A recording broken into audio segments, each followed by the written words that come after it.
在这个星球上，曾存在许多人类已知与未知的文明，他们不断在物质与精神上进步与进化。文明的毁灭与诞生是这游戏的一部分。如今，人类又快走到文明的关键点，极端气候的发生、AI 的快速发展、人口结构的改变，人类面对的只是更大游戏的一小部分。人类已逐步走向一的法则的进化版本。看看那些渐渐只剩空壳的宗教组织，那些渐渐觉醒却不知所措的人们。然而，有些真理与修炼如琥珀被保留了下来，传承给一代又一代的觉醒者。欢迎来到琥珀神秘学院。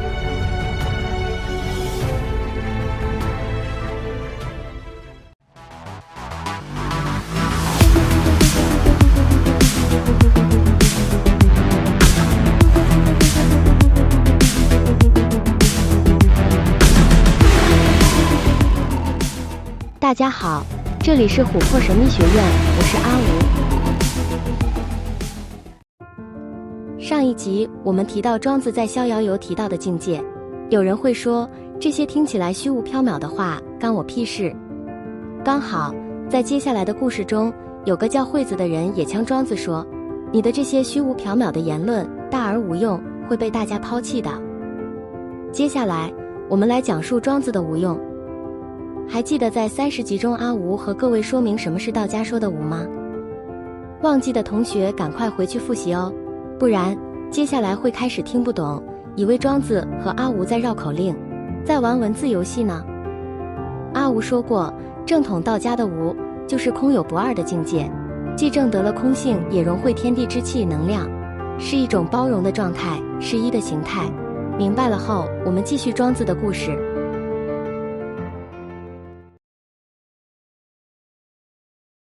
有个人叫惠子，他呛庄子说的话大而无用，我们来看看他怎么说。我有一棵大树，人们都叫它做出，它的树干臃肿盘结而不合绳墨，它的小枝弯弯曲而不合规矩，立在路上，匠人都不看它。现在你的言论大而无用，会被众人所共同抛弃的。庄子不甘示弱，直接回呛。现在你有一棵大树，忧愁它无用，为何不把它种在虚无的乡土、广漠的荒野，徘徊自得在树旁，悠游自在躺在树下，不受斧头砍伐，没有东西毁坏它，无所可用，又有什么困苦呢？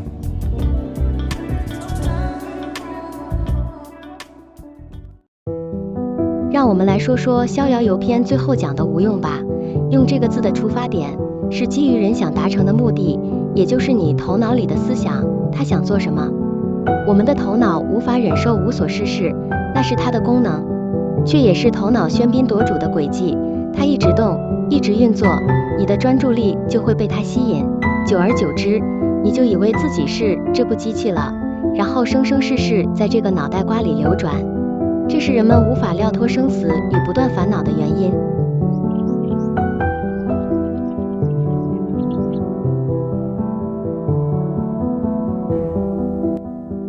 所以阿吴才一直问你，如果你不是你的头脑，你在哪里呢？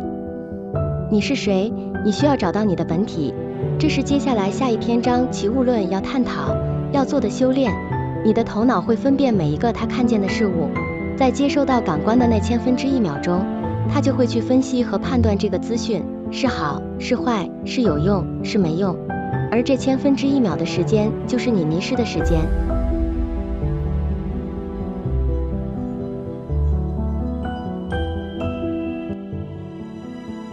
一般人几乎是无法逃脱头脑的认同与流转的。当你接收到一个观念或看到一项事物，想要去用它，这是大脑的自然反应。毕竟他是功利主义者，他以一种狭窄的回路观点试图归纳怎么去使用一件事物，并且是对自己有利的。若是有利的，他就会说有用；对自己没有利益的，他就会判断为无用。但这个判断标准与结果只是你认同的头脑那个小小回路的计算机告诉你他的判断与结论，他是军师，你才是主人公。但主人公已迷失了自己，全由这个军师自由发挥。这个军师全是由自身利益与有限的逻辑运算搭建起来的计算机，总是短期好用，但长期来看，总是缺乏更广阔的视野。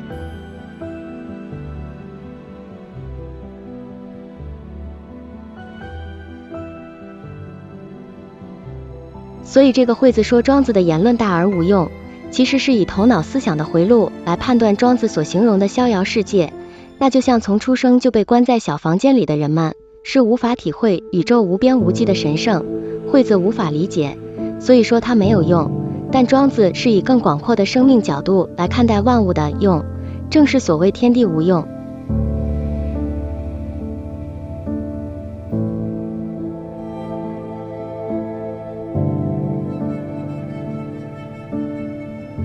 所以庄子才说，为何不把这棵你头脑认为无用的树，把它种在虚无的乡土，广漠的旷野，徘徊自得在树旁，悠游自在躺在树下，不受斧头砍伐，没有东西毁害它，无所可用，又有什么困苦呢？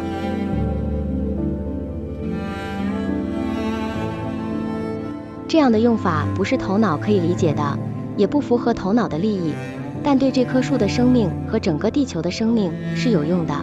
所以庄子的无用是指大用。记得上2集课程中，阿吴向大家解释道家的无吗？乃空有不二，是全体，是包容万物。所以这个字无放在用的前面，大家就懂意思了吧？是一种万物的使用方式，是一种更广阔的使用方式，是一种超出制约大脑的使用方式，故曰无用，而不是字面上的没有用哦。而道家的无为、无名都是同一个意思，这在之后的篇章我们还会不断的提及。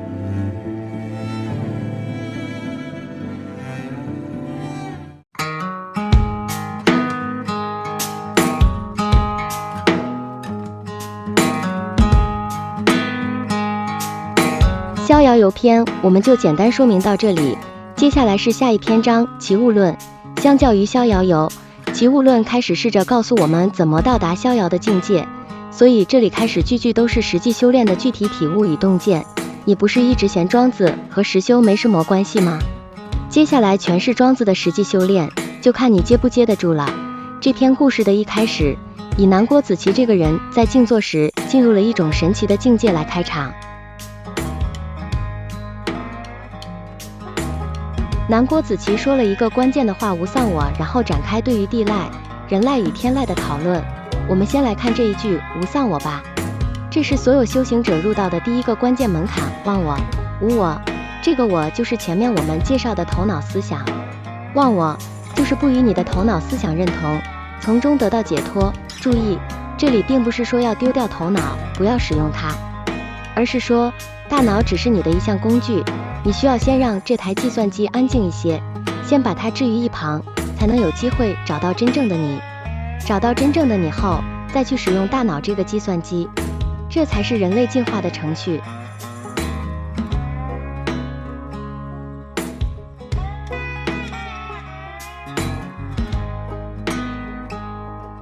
我们再把话说回来，庄子齐物论一开始说的无丧我，这个忘我、无我的境界，在具体的修炼中，我们必须从2方面来练习：一、正确的观念理解；二、正确且具体的静心法门步骤，也就是观念与方法。庄子在后续的篇章里，主要是带领大家从上述的观念的理解入手，因为观念的理解可以用故事与譬喻来呈现，而实际练习的法门却难以用文字来清楚表示，所以法门多以师徒的实际带领为主。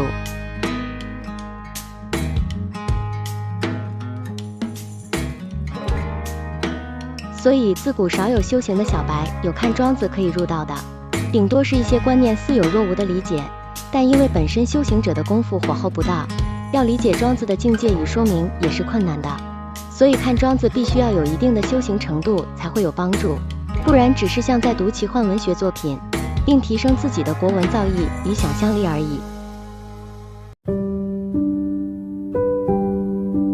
这句无丧我是指在打坐或静坐心中进入了无我的境界，所以这个境界是在做功夫时达到的，并不是头脑看看书用理解达到的，这一点大家要注意。这是实际修行的结果，并非靠头脑想的结果。所以大家想一窥庄子大大所说的境界，需要实际去下功夫练习。然而，怎么到达这个无丧我的境界呢？要达到无我，首先要在打坐时忘身。身体是我们在这个世界上执着的重点。那么，如何做到忘身呢？在佛家的修行系统中，有所谓十念法，即念佛、念法、念僧、念戒、念师、念天、念休息、念安般、念身、念死。其中要快速达到忘身，就以十念法里的念死最为快速。念死就是观想自己死掉了。现代的修行方法太过花俏，一上座就要观想光啊、高龄啦、佛啦等等，不是说这些方法莫效，但往往那些最古老也朴实的方式，有着最直接又快速的实效。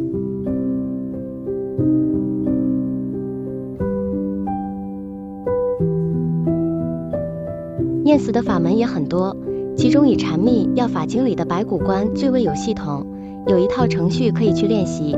阿吴在第一季时想来和大家解说这个可以快速达到忘身进而忘我的法门，但阿吴有点懒，所以作罢，也许之后再看看缘分吧。很多人瞧不起念死的方法，也许有人觉得未免也太小乘，也太悲观。不，念死才是最快也最乐观的方法。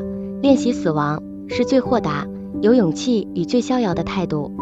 试问在这个世界，当你连死都不怕了，都只求对决了，还有什么不能成就呢？白骨观来不及讲，但阿吴还是可以提供简单的小方法给大家练习，多多练习，还是有机会可以达到忘身进而忘我的境界。这个方法叫懒人装死法。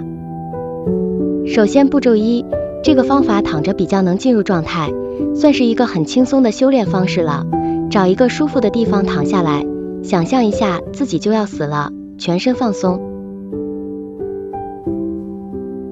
再来就是人生跑马灯，需要你用简单的几分钟回顾你从小到大的种种历程，从幼稚园、国小、国中到大学毕业出社会的种种成长过程，那些你曾爱过曾恨过的人，那些快乐幸福的时光与痛苦不堪的时刻，不需要太用力的想，只要以一种流动式的轻松方式带过。如果想要在人生的某个时期停下来看看，那也没问题。如果某个时期已经遗忘，也没有关系，这个回顾的过程约3到5分钟就可以了。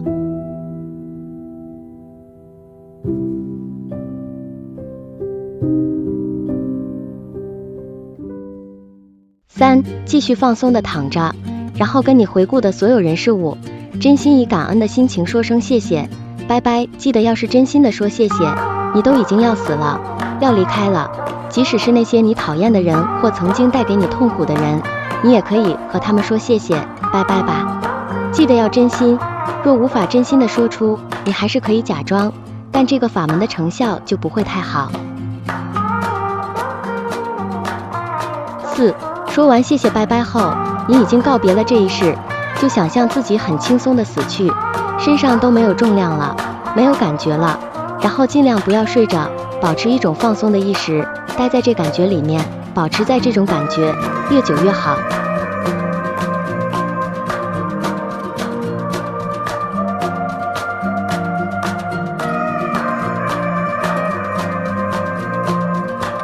以上就是阿吴的懒人装死法，很有用。如果你时常练习，很快就可以达到忘身的境界。但忘身很舒服，很容易就让人睡住了。如果睡着也没有关系，那一定是一个很棒的睡眠品质。一开始尽量延长睡着前的清明，相信不久后就可以呈现没有身体的感觉，又意识无比清明的状态。此状态就是忘身的境界。忘身的境界待久了，就比较容易达到忘我。练这个懒人装死法有什么心得？欢迎大家留言讨论。先这样，拜拜。